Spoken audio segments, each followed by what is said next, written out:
fan in the other oven because I want to crisp up the skin. To serve with this, everyone, I'm going to show you to make a really nice honey and clove sauce. But this is some red cabbage. Okay, so what we do, we cook off some red cabbage in red wine, some apple juice, some balsamic vinegar, a little bit of port if you want, and then we put mixed spice into it, some grated apple, so it's absolutely delicious, and apple juice. And so it's slightly sweet, slightly sour. Then what we do is, so we cook this is actually cooked, and this will keep for easily a week in your fridge. And we put mixed spices and cinnamon into it, so it's a wonderful kind of Christmassy smell and flavour. Now this is completely cold, we're going to warm this up, and I'm going to show you how to make the sauce. So we will just heat this up, there's nothing on this yet. And what I did when I made this, okay, all we got to do is just simply blend it in the processor. And this is a fantastic gadget, the Thermomix here, which is what we use 3 of these in our kitchen. You have 3 of them? Honest to God, they're absolutely brilliant. They cook, they mix, you can make bread from them, they're fantastic. And you know what? They save on a lot of labour. You know, we use them in the restaurant for making our purees. You can do creme brulee in 7 minutes in this. It's phenomenal, absolutely fantastic piece of kit. And risotto, exactly. Okay, we're going to warm through our cabbage.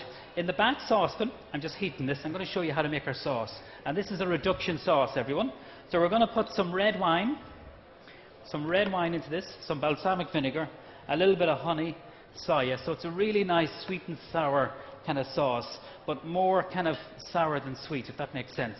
If it's too sweet, it's going to be too cloying, and it'll be interesting what you think this works, you know, will it work with the wine and that? And that's everything, that's larder cupboard stuff there that you have. Absolutely, your balsamic and that, and the honey. Okay, so in goes, sorry about the steam, cameraman's going to love me. In goes our red wine, then we put in our balsamic. Now this is the kind of sauce that you can make 2 or 3 days ahead. So we have the vinegar for a nice little bit of sharpness. Okay, good pinch of whole cloves go in there. So that's the cloves. Lots of honey. Okay, and there's fantastic people producing beautiful honey. Now you might stir the cabbage for me, will you? Do you mind? Indeed. Might give me a bit of a hand? I think there's nice Manuka honey down there. Beautiful. That is the best. Over that way. That's absolutely fantastic. Some soya sauce. So I'm sure you love the way I measure everything so well. I'm sure you're impressed with that. But the whole thing is taste. And when you make this, that you taste it. If you add too much vinegar, don't worry about that.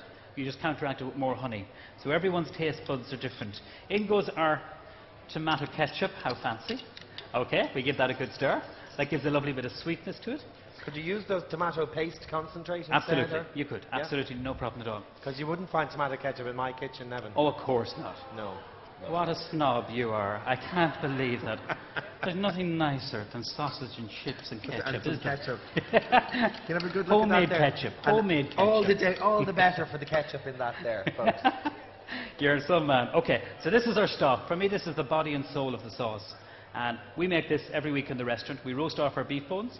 We roast off our vegetables, and it takes about an hour to do that. And then we cover it with some water, red wine, some herbs, like some sage, or some thyme, some bay leaf, you know, lots of different herbs, and some garlic. But that was and my job there, and I That's messed okay, up, didn't that's I? okay, don't worry.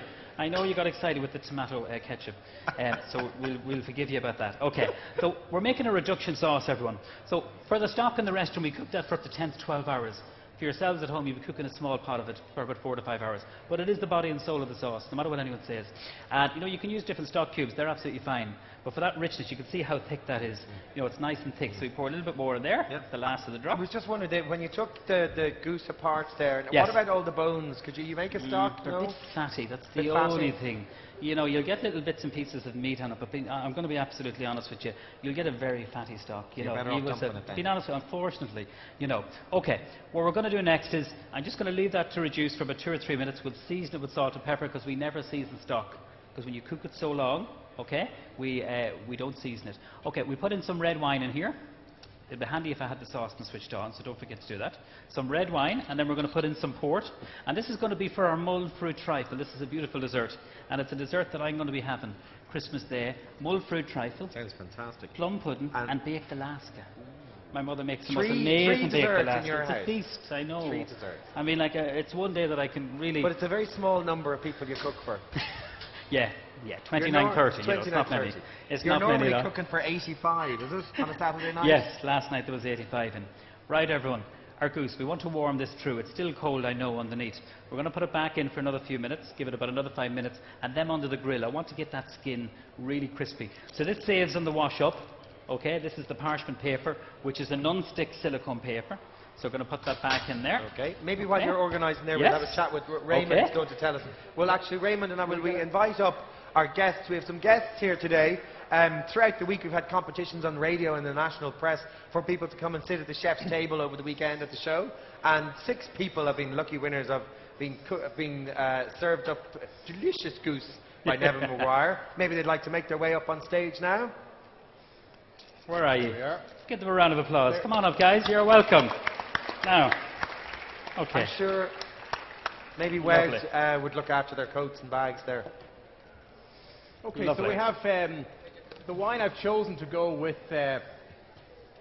Neven's Goose. Now, if you've been listening, and I think you have, you'll notice there's lots of flavours coming in there. You've got a lot of seasonings like the red cabbage and so on and so forth, the sauce he's made here. And of course, goose itself is a rich, as he said himself, quite a rich fatty meat as well. So you need something that's you need a fairly full throttle wine to go with that, you know? You can't have some sort of shrinking violet that a big flavoured dish like that is just going to swat out of its way. You need something that can push back, but also not take over or dominate or fight with it either. So you have to choose fairly carefully. You need plenty of fruit, you need plenty of substance, plenty of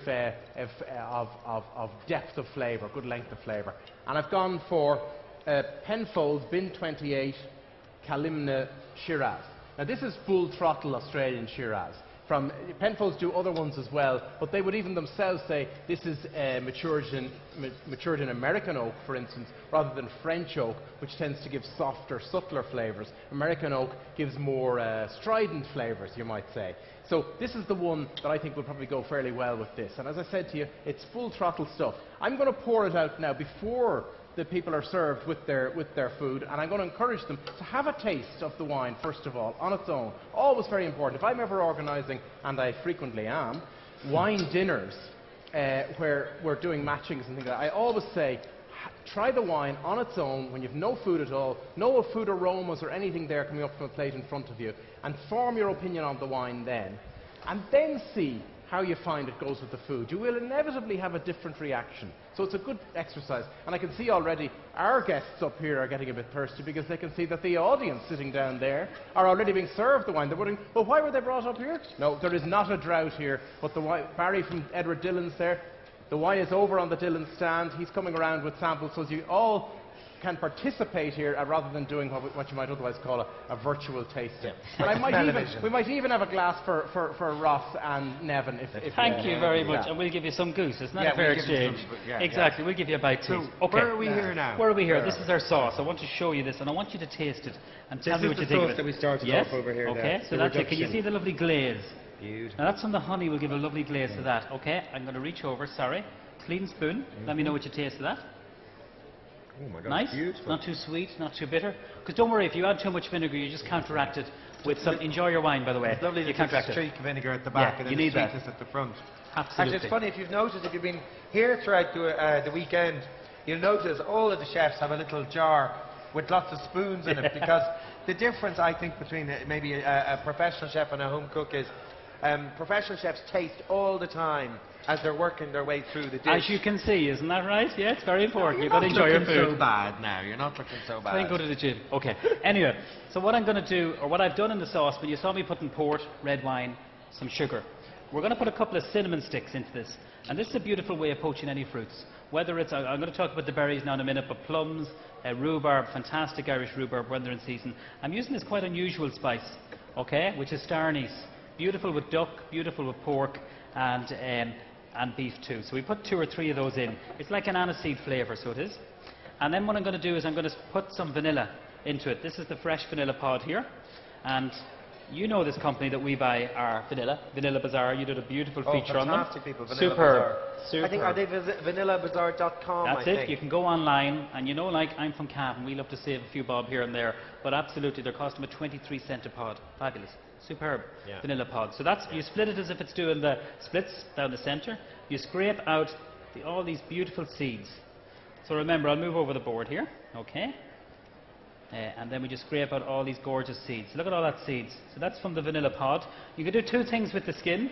You can put it into the saucepan, which I'm going to do, or you can put it into a jar of caster sugar, and you have the